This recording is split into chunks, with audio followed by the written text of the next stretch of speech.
In today's one-to-one, I have the pleasure to talk with Pierre Simon from Simon Consulting about ISO 37301. This is a Type A management system standard that was introduced in 2021 to further improve best practice in compliance management. Pierre is a management consultant and an expert on financial crime compliance. So, without further ado, let's jump into this week's conversation with Pierre Simon.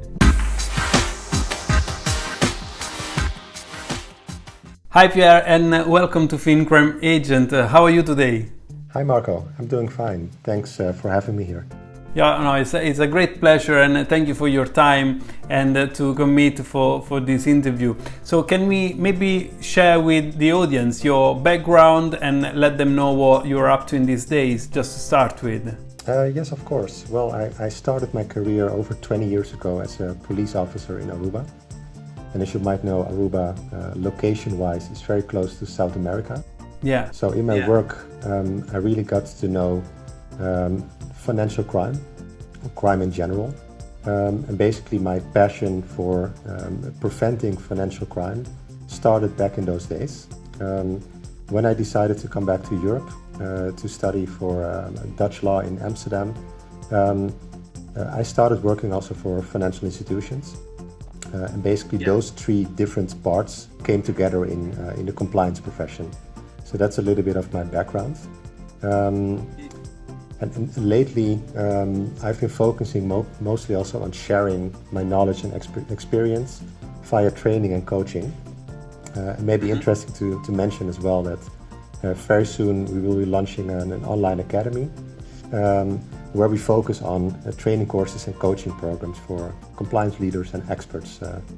That's very interesting. And you are based in Holland right now, correct?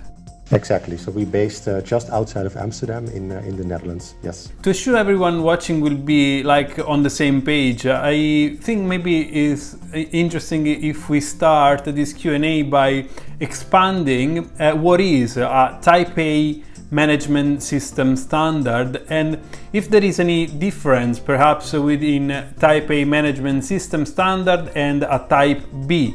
Yes, yeah, definitely. Well, so a Type A management system standard basically contains requirements against which an organization, for instance a bank, other financial institution or a virtual asset provider, can actually claim conformance, which in this case means fulfillment of requirements, whereas a Type B management system standard does not. Right. And requirements as an add-on can be recognized by the verbal form shall. For instance, if you look at clause 4.6 of ISO 37301, that states that an organization shall identify, analyze and evaluate its compliance risks based upon a compliance risk assessment.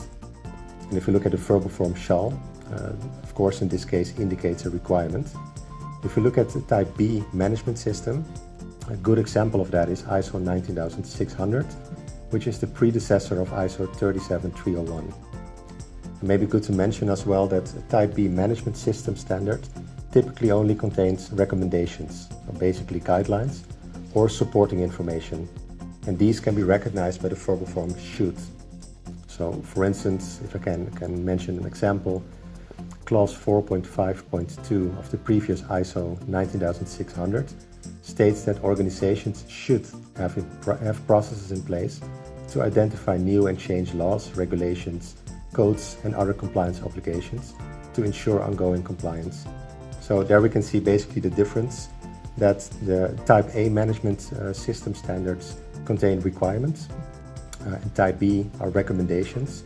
I think also a big difference between the two is that the term conformance is being used, which is conformity or fulfillment of requirements. That's only applicable to Type A management system standards. So if we look at, for instance, the Type A management standards, such as 37301, those are certifiable standards because they contain specific requirements on which organizations can become certified. That's not the case with Type B management system standards. Okay, that's clear. Thank you. And you mentioned before the 37301. So I understand this is a new one that is coming into place this year, or came in place already this year, I should say. And maybe could you give us a high-level overview of the purpose of this ISO 37301? Yeah, exactly. I think you mentioned that correctly. The new standard 37301 replaces 19600. So from a Type B standard, which has been introduced initially in 2014, the new standard, which is a Type A management system standard, contains requirements, and it became applicable earlier this year. So it's a pretty new upgraded standard, which is certifiable. And if I can focus on the main purpose of this standard, one of the objectives of ISO 37301 is actually to assist regulated entities and other organizations to develop and spread a positive culture of compliance. So it's not only in relation to the rules and regulations. It's about the culture as well that is implemented into the organization, yeah. Correct. The focus is indeed to have effective compliance management or compliance program in place, which also focus on all the main topics like tone at the top, culture, etc. So it's a pretty broad management standard. 37301 was, if I recall correctly, released April 2021, and you were saying that the ISO 19600 was the previous one, and I think this was the most recognized Type A management system standard, as it was providing guidance across I think 160 countries that were considering the ISO 19600 for the best practice in terms of compliance management. Do you think now the ISO 19600 should be considered outdated altogether since the 37301 is out?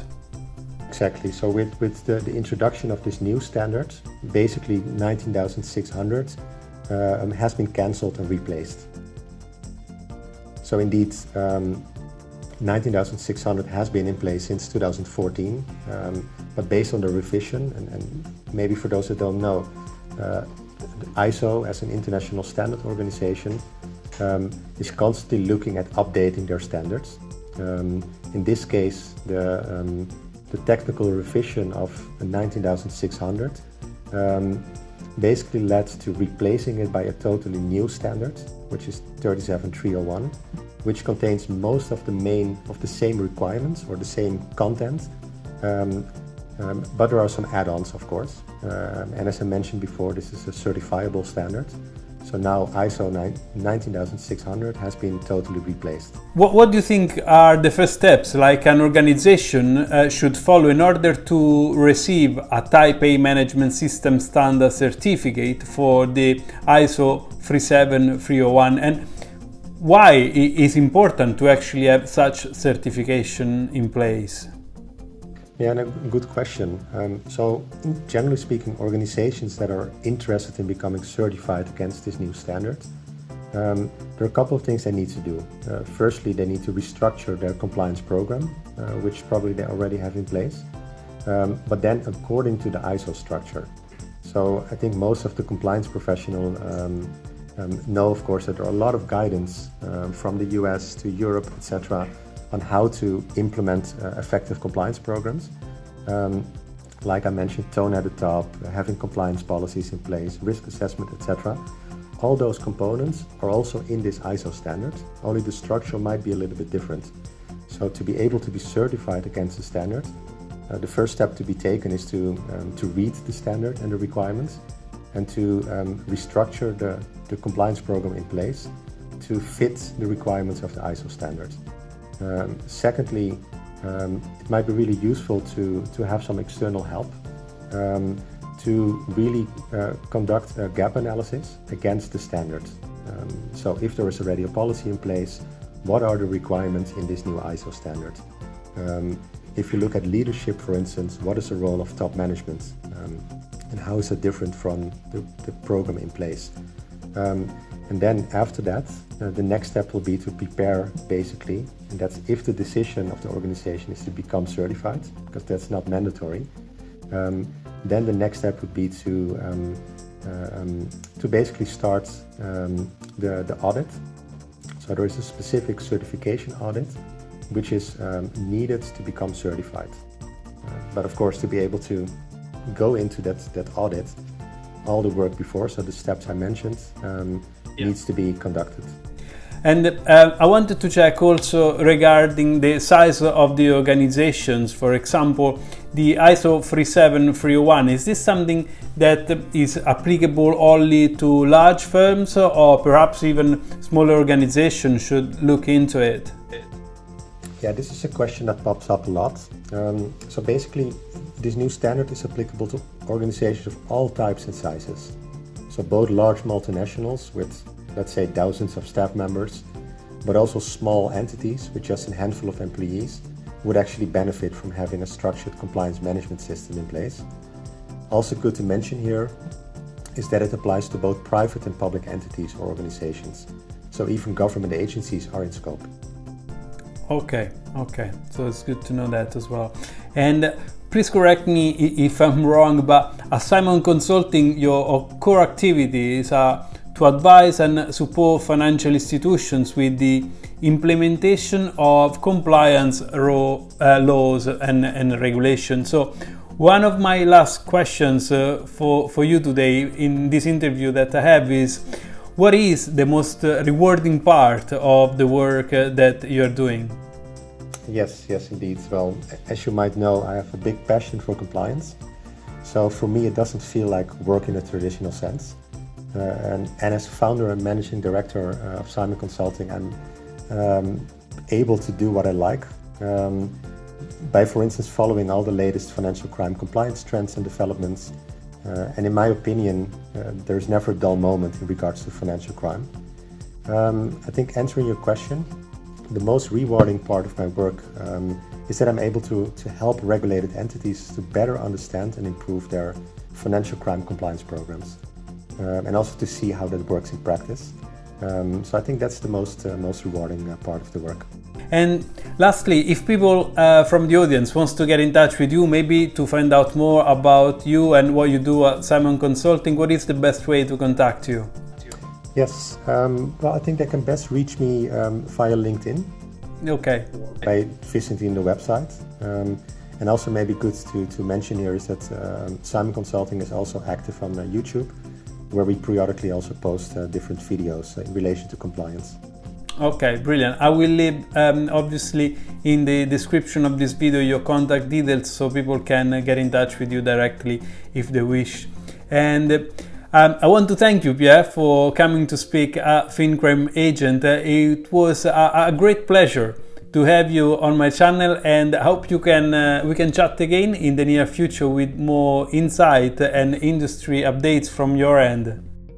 Yeah, thank you. It was a pleasure indeed. And with that, we got to the end of our discussion today. You can find some details to contact directly Pierre in the description of this video. If you haven't subscribed yet to FinCrime Agent, remember to click on the subscribe button so you will be notified as soon as new interviews like the one you just watched today will go live on my channel. And lastly, thank you for watching. I hope you have enjoyed today's interview, and until next time, see you soon.